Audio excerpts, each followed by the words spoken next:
మీరు ఇప్పటిదాకా ఇంతసేపు మిమ్మల్ని మాట్లాడించిన తర్వాత ఓ పూర్తి స్థాయి పాట పాడించలేదని అడుగుతారు నన్ను అందరూ. సో ఒక మంచి పాట, మీకు నచ్చిన పాట.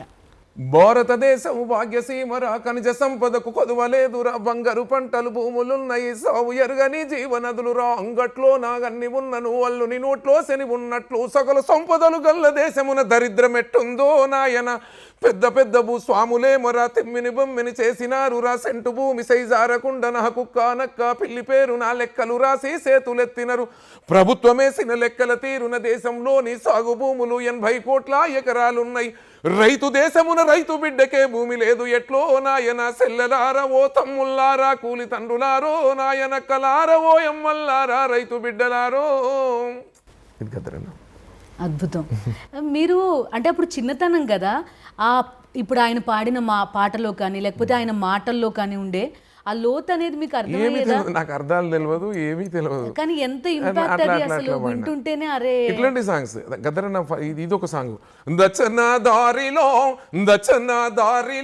నీ దారి నా దారి పోరు దారేరో దచ్చల్నో దారిలో, ఓహో దచ్చన దారిలో అద్దోల మేడగట్టి ఆకులల్ల బంతివో మారుతుండేది. ఇట్లాంటి రాగాలు అంటే గద్దరన్న స్టైల్. అసలు ఎత్తుకోవడమే అలా ఎత్తుకుంటారు కదా, ఆ దగ్గర నుంచి ఎత్తుకుంటారు. నాకు అది నచ్చింది అన్నట్టు. అసలు జనరల్ ఏంటంటే ఏంది పాటలు అంటే సాఫ్ట్ గా రేడియోలో వినేటువంటి పాటలు విన్నాం, అసలు ఇలా అట్లా రోమాలు ఇలా లేవాలి అట్లా ఇదొకటి. తెలంగాణలో తెలుగు గడ్డలో కారం పొడి రోకలు అందుకొని రజాకార్లతో రణం చేసిన నా నల్లగొండరా ఎర్రగుండెరా, ఓహో నల్లగొండ సెల్లలువే నా సెల్లేల స్వర్ణమ్మో, కొండలు గుట్టలు ఎక్కుతూ దిగుతూ కలిసిపోయిన సెల్లి స్వర్ణకు సెలిమెలు సల్లని నీరు దాపినవి, మండు టెండలో తిరిగే సెల్లకు పచ్చని చెట్లు కొడుగు పట్టినవి, తండల్లో నా తల్లులు సెల్లకు భాష నేర్పినరు, బ్రతుకు నేర్పినరు, బాంబు నిసురుట తుపాకి పేల్చుట ఆటలు సెల్లకు అన్నలు నేర్పిరి, నువ్వు తుపాకి గురి నేర్సావమ్మో నా సెల్లేల స్వర్ణమ్మో. ఇట్లాంటి పాటలు చూడండి, ఆ పదం చూడండి లాస్ట్ లో, నువ్వు తుపాకి గురి చూడమ్మో నా చెల్లెమ్మో అని చెప్పి. మీకు అర్థం తెలియదు కానీ ఆయన గొంతులో ఉండే భావం లేకపోతే ఆయన ఉండే లోతు అనేది మీరు పట్టగలిగారు. నేను శబ్దం ఆ టైప్ ఆఫ్ అట్లాంటి అది నాకు నచ్చి నేను అట్లా సాధన చేశాను. నేను గద్దరన్నతో సాధన చేశాను. మళ్ళీ విమలక్క అరుణోదయ ఉద్యమ నేపథ్యం పాటలు పాడేసరికి నేను డ్రైవర్గా వచ్చాను. అప్పటికి నాకు 20 years వచ్చినాయి.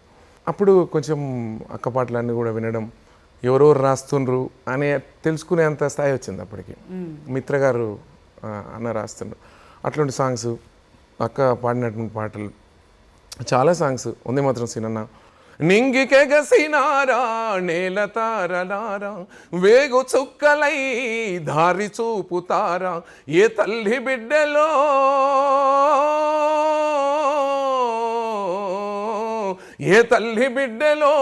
భూతల్లి నుదుటిపై మీ గుండె నెత్తుటితో బొట్టు పెట్టిపోతీరో. ఇట్లా ఉంది మాత్రం సీనన్న సాంగ్ పాడడం, ఇట్లా చాలా అందరి సాంగ్స్ పాడడం. అంటే తర్వాత ఎలక్షన్స్ 99లో అన్ని ఎమ్మెల్యేస్కు మంచి సాంగ్స్ ఆ రోజుల్లో కూడా ఫస్ట్ రికార్డింగ్లో పాడించింది గంటాడి కృష్ణన్న 99. అంటే మంచి, అంటే అప్పుడే ఎంత డెప్త్ వాడుతుండేది అనగా.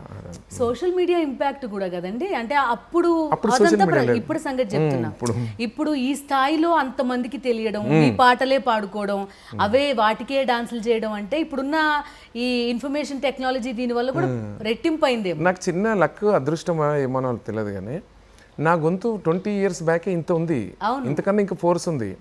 అప్పుడు సోషల్ మీడియా లేక నేను బయటికి అంటున్నాను.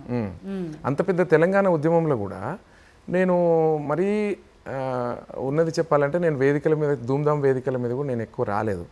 సరే ఒక 2-3 సాంగ్స్ అట్లా పాడిన నేను. ఒకటి ఇంకెన్నాళ్ళు అనే మూవీలో పాడినా నేను, గిచ్చెన్న గిరిమల్లలో అనే ఒక సాంగ్, కథం అని అట్లా ఒక 2-3 సాంగ్స్ ఏదో పాడినా నేను. ఎప్పుడన్నా నా నల్గొండ జిల్లాకు ఉద్యమ గాయకులు అందరూ వచ్చినప్పుడు వేదిక మీద క్లాక్ టవర్ సెంటర్లో నేను కూడా పాడతా కాబట్టి వాళ్ళకి తెలుసు కాబట్టి అన్న మీరు కూడా పాడండి అని ఇచ్చారు. అట్లాంటి సాంగ్స్ పాడే వినిపించాను. అంతేగాని నేను అప్పుడు కూడా నేను ఎక్కువ క్యాసెట్లలో కూడా నా పాటలు బయటికి రాలేదు.